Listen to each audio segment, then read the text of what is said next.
சமையல்.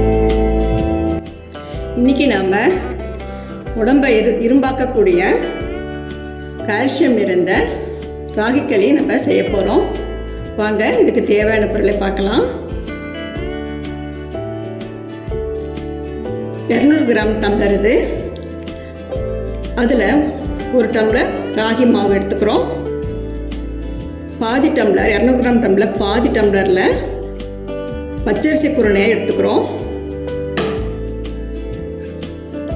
உப்பு தேவையான அளவு. வாங்க நம்ம எப்படி செய்யலாம்னு பார்க்கலாம். இந்த மாதிரி அகலமான பாத்திரத்தை நம்ம எடுத்துக்கணும். இப்போ நான் ப்ரெஷர் பேன் எடுத்துருக்கிறேன். அதில் 1 லிட்டர் தண்ணி ஊற்றி கேஸ் ஆன் பண்ணிவிட்டு கொதிக்க விடணும். தண்ணி கொதிக்கட்டும். இப்போ எடுத்து வச்சிருக்கிற 1/2 டம்ளர் பச்சரிசி குருணையை கழுவி வச்சுக்கலாம். இப்போ தண்ணி கொதிக்க ஆரம்பிச்சிருச்சு. 1 டம்ளர் தண்ணியை நம்ம எடுத்து வச்சுக்கலாம் பாத்திரத்தில். ஏன்னா களி செய்யும் போது கெட்டி ஆகிடும் ஒரு டைமில். அந்த டயத்தில் நம்ம இந்த தண்ணி ஊற்றிக்கலாம். அலசி வச்சுருந்த பச்சரிசி குருணையை போட்டு வேக வச்சுக்கலாம். வேகட்டும். கல் உப்பு தேவையான அளவு போட்டுக்கலாம். அரிசி வேகட்டும். இப்போ சாதம் நல்லா வெந்துடுச்சு.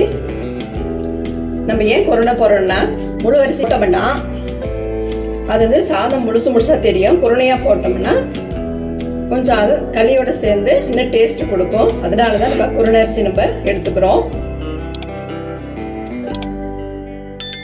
அடுப்பில் ஸ்லோ பண்ணி வச்சுட்டு கேப்ப மாவை இப்போ போட்டுக்கலாம். நம்ம வீட்டில் மற்ற இருக்குல்ல, அது பின்பக்கமாக திருப்பிக்கிட்டு இந்த களி கிண்ட வச்சுக்கலாம். கொஞ்சம் நேரத்துக்கு நம்ம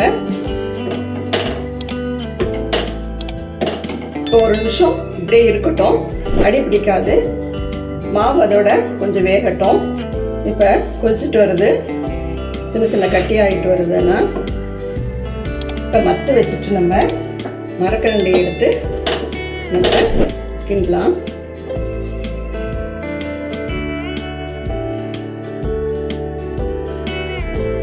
இப்போ களி ரெடி ஆயிடுச்சு. எந்திரிச்சாங்க பார்க்கலாம். கையை ஈர தண்ணியில் வச்சுட்டு தொட்டு பார்க்கலாம். கையில் ஒட்டாமல் வரணும். கையில் ஒட்டாமல் வந்திருக்கு. களி நல்லா வெந்திருக்கு. நான் எடுத்து வைக்கிற தண்ணியை வந்து இதில் ஊற்றிக்கல. நான் எனக்கு இந்த தண்ணியே போதுமானதாக இருந்தது. அதனால் அந்த தண்ணி எடுத்து வச்ச தண்ணியை நான் ஊற்றிக்கல. நீங்கள் செய்யும் போது தண்ணி தேவைப்பட்டால் நீங்கள் ஊற்றி செய்யுங்க. 2 மணி நேரம் இதை ஃபேன் காற்றுல வச்சு ஆற வச்சிடலாம். இப்போ கேஸ் ஆஃப் பண்ணிடலாம். நம்ம இப்போ ராகிக்களி நல்லா ஆறிடுச்சு. நம்ம வீட்டில் இருக்க ஒரு குழிக்கரண்டியை ஈரம் தொட்டு இந்த களியை எடுத்து தட்டத்தில் வைக்கிறோம். பாருங்கள் நல்லா வந்திருக்கு. இது தொட்டுக்க கருவாடு குழம்பு, கோழி குழம்பு தொட்டுக்க வச்சுக்கலாம். நம்ம எங்கள் வீட்டில் இப்போ நான் முருங்கைக்காய் சாம்பார் செஞ்சுருக்கேன். அதை எடுத்து வச்சுருக்கிறேன். சர்க்கரை வியாதிக்காரங்க இந்த களியை டெய்லி சாப்பிட்டு வந்தால் சர்க்கரை அளவு குறையும். நீங்களும் இந்த வீட்டில் செஞ்சு பாருங்கள். இந்த வீடியோ உங்களுக்கு பிடிச்சிருந்தா சித்ரா சமையலுக்கு லைக் பண்ணுங்கள், கமெண்ட்ஸ் பண்ணுங்கள், சப்ஸ்கிரைப் பண்ணுங்கள். உணவே மருந்து. மிக்க நன்றி. இந்த வீடியோ உங்களுக்கு பிடிச்சிருந்தா சித்ரா சமையலுக்கு லைக் பண்ணுங்க, ஷேர் பண்ணுங்க, சப்ஸ்கிரைப் பண்ணுங்க. உங்களுடைய கருத்துக்களை கமெண்ட் செக்ஷன்ல பதிவு பண்ணுங்க. உணவே மருந்து.